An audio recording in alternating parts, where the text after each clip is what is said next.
रामायण की पवित्र कथा में छिपा है एक ऐसा रहस्य जिसे जानकर आपकी रूह कांप उठेगी। एक योद्धा की तलवार जो सिर्फ धातु नहीं थी बल्कि उसमें समाई थी अग्निशक्ति जो आत्मा को जिंदा निगल सकती थी। क्या ये तलवार आज भी जीवित है? क्या इसका असर आज भी इंसानों पर होता है? मेरे साथ चलिए इस भूतिया यात्रा पर, जहां इतिहास, धर्म और अलौकिक शक्तियां एक खौफनाक मोड़ पर मिलती हैं। रामायण की तलवार सिर्फ एक हथियार नहीं, एक श्राप थी और अब वो जाग चुकी है। कहीं एन कहीं बातें, हिंदी हॉरर स्टोरी। वह रात बाकी रातों से अलग थी। मेरे हाथ में एक पुरानी जंग लगी तलवार थी जिसे मैंने वाराणसी के एक प्राचीन मंदिर के तहखाने से पाया था।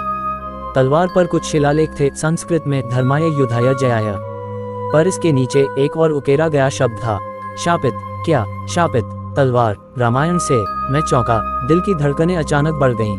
क्या ये वही तलवार थी जो रामायण काल में किसी महान योद्धा के हाथ में थी? और अगर हाँ, तो ये आज यहाँ कैसे? ये सवाल मेरे दिमाग को जकड़ते जा रहे थे। तलवार को लेकर मैं बाहर निकला, तभी एक बूढ़ा साधु एकदम सूखे गले और खून उतरती आंखों के साथ मेरे सामने आया। उसने कहा, छू ली है तूने उस तलवार को, अब तुझे युद्ध लड़ना होगा। कौन सा युद्ध? मैं कांपते हुए पूछ बैठा। धर्म और अधर्म के बीच का, पर यह युद्ध तेरे भीतर लड़ा जाएगा और इसका परिणाम होगा मृत्यु। तू क्या बक रहा है बाबा? उसने मेरे कान में फुसफुसा कर कहा, तू उस योद्धा की तलवार उठा चुका है जिसने राम के आदेश के विरुद्ध जाकर युद्ध लड़ा था और मारा गया था। उसका श्राप अब तेरे खून में दौड़ रहा है। उस रात मैं सो नहीं पाया। तलवार मेरे पास थी और कमरे में लगातार फुसफुसाहटें गूंज रही थीं। मुझे छोड़ो, मुझे युद्ध पूरा करना है। धोखा, प्रतिशोध, आग। मैंने तलवार को कोने में फेंक दिया, पर अगले ही पल दीवार पर खून से लिखा था, तू अगला है।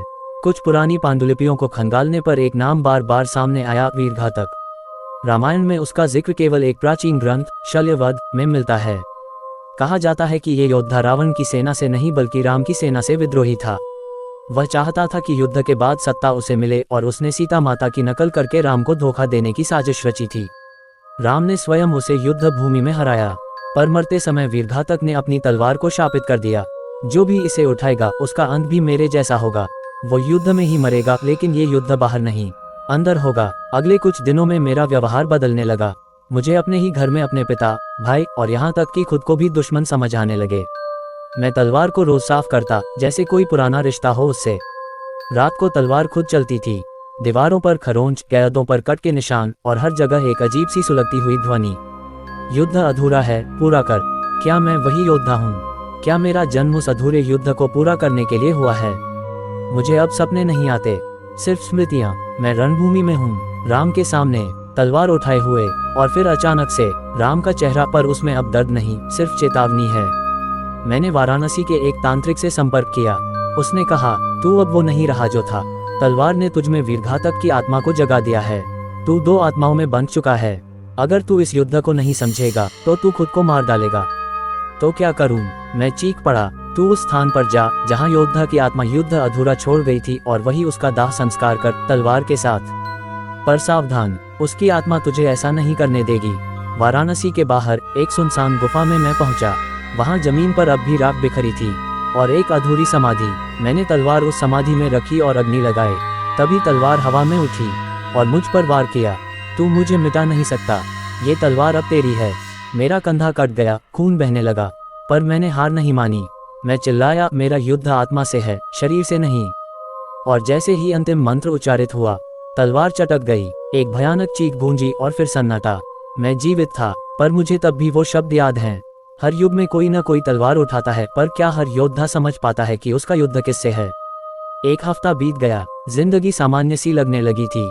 लेकिन एक रात जब मैंने नींद में करवट ली, मुझे ऐसा लगा जैसे किसी ने मेरे पैर को जकड़ लिया। मैंने घबराकर आंखें खोलीं। सामने दीवार पर वही शब्द, युद्ध अधूरा है। नहीं, मैंने उसे जला दिया था। मैंने उस आत्मा को मुक्त कर दिया था। मैं चिल्लाया, पसीने में डूबा हुआ। तभी अचानक खिड़की के बाहर वो तलवार फिर से दिखाई दी, टूटी हुई पर चमकती हुई, और उसके पास एक परछाई जो कह रही थी, तूने मुझे अधूरा छोड़ा। मैं एक बार फिर उसी गुफा में गया जहां मैंने तलवार को अग्नि दी थी, पर इस बार वहां कुछ और था। जमीन दरक चुकी थी, राख उड़कर हवाओं में बिखर रही थी, और बीचों बीच एक जलता हुआ द्वार, आग से बना एक द्वार। तांत्रिक ने मुझे पहले ही कहा था, अगर द्वार खुल जाए तो समझ ले कि आत्मा अब इस लोक में नहीं, पर लोक में युद्ध चाहती है। मैं आगे बढ़ा, और जैसे ही मैंने उस जलते द्वार को पार किया, मेरा शरीर वहीं गिर पड़ा और मेरी आत्मा खींच ली गई कालखंड की उस दुनिया में जहां रामायण का युद्ध फिर से रचा जा रहा था। अब मैं उस स्थान पर था जहां राम और रावण का युद्ध नहीं बल्कि राम और विद्रोही योद्धाओं का युद्ध चल रहा था। वहां मैं वीरघातक बन चुका था। राम सामने खड़े थे, आंखों में करुणा पर हाथों में धनुष, और मेरे हाथ में वही टूटी तलवार जो अब दुगनी ऊर्जा से जल रही थी। और फिर वो युद्ध शुरू हुआ जिसे काल युद्ध कहा जाता है। पर जैसे जैसे युद्ध बढ़ता गया मुझे समझ आने लगा कि यह युद्ध मेरी हार या जीत के लिए नहीं था। यह युद्ध था मेरी आत्मा की परीक्षा का। क्या मैं अपने क्रोध, मोह और लालच से ऊपर उठकर मुक्ति चुनता हूँ, या फिर मैं बार बार जन्म लेकर उसी तलवार को उठाता रहूंगा। राम ने कहा, योद्धा वही है जो युद्ध की आवश्यकता को समझे, केवल अस्त्र चलाने वाला नहीं। मैं जमीन पर गिर चुका था, तलवार मेरे हाथ से छूट चुकी थी और आत्मा वो फाड़ती जा रही थी मेरी चेतना को। तभी मैंने अपनी पूरी शक्ति से चिल्लाया, मैं युद्ध नहीं चाहता, मैं मुक्ति चाहता हूँ। तलवार अचानक हवा में रुकी, फिर धीरे धीरे टुकड़े टुकड़े होकर मेरे पैरों पर गिरी, खून में भीगी पर अब शांत। राम मुस्कुराए, अब तू मुक्त है। मैंने अचानक आंखें खोली। मैं फिर अपने कमरे में था। चारों ओर सामान्य शांति थी, पर मेरा शरीर थका हुआ, जहन भारी और आंखें नम थीं। बिस्तर के पास एक राख से भरा कटोरा पड़ा था और उसमें से एक शब्द उभर रहा था, धन्य है वह जो युद्ध को समझे। उस दिन के बाद मेरी जिंदगी बदल गई। मैंने मंदिर में जाकर एक छोटी मूर्ति की स्थापना की, उस योद्धा की याद में जो इतिहास में शापित था पर आत्मा में मुक्त हुआ। लेकिन एक रहस्य अब भी रह गया है। कुछ दिनों बाद मुझे एक पार्सल मिला। उसमें एक कागज था और एक लोहे का टुकड़ा। कागज पर सिर्फ 2 शब्द लिखे थे, युद्ध जारी है, और लोहे का टुकड़ा तलवार का अंतिम हिस्सा था। मेरी रातें अब और भी डरावनी हो चली थीं। हर रात एक ही सपना, मैं एक वीराने में खड़ा होता, चारों ओर आग जल रही होती और बीच में एक तलवार अपने आप उठती और हवा में तैरती हुई मेरे सीने की ओर बढ़ती। तू मेरा वाहक है, तलवार की गूंजती हुई आवाज हर सपने में कहती। मैं हर सुबह थका हुआ उठता और मेरी हथेली में छाले जैसे जलने के निशान दिखाई देते। क्या ये सपना था या किसी और लोक का सत्य? मेरे पुराने दोस्त विनायक, जो एक प्राचीन ग्रंथ शोध करता थे, मेरे पास आए। उन्होंने कहा, तेरे शरीर में जो चक्र खुला है वो अग्नि चक्र है। ये सामान्य नहीं, तू सिर्फ तलवार का संरक्षक नहीं रहा, अब तू उसका अंग है। विनायक ने एक पुरानी ग्रंथ की ओर इशारा किया, शिव खड्ग रहस्य, जिसमें लिखा था, ग्रेटर दैन, एक समय ऐसा आएगा जब तलवार खुद को पुनर्जीवित करेगी। वह एक अग्निशक्ति बनेगी और अपने वाहक को जीवित शस्त्र बना देगी। मैं डर गया, तो क्या मैं अब इंसान नहीं रहा? एक रात बिजली कड़की और मेरे कमरे की दीवारें खुद ब खुद जल उठीं।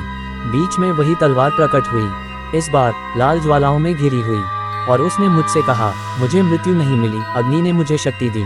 अब मैं स्वयं जीवित हूँ और तेरे भीतर स्थान चाहती हूँ।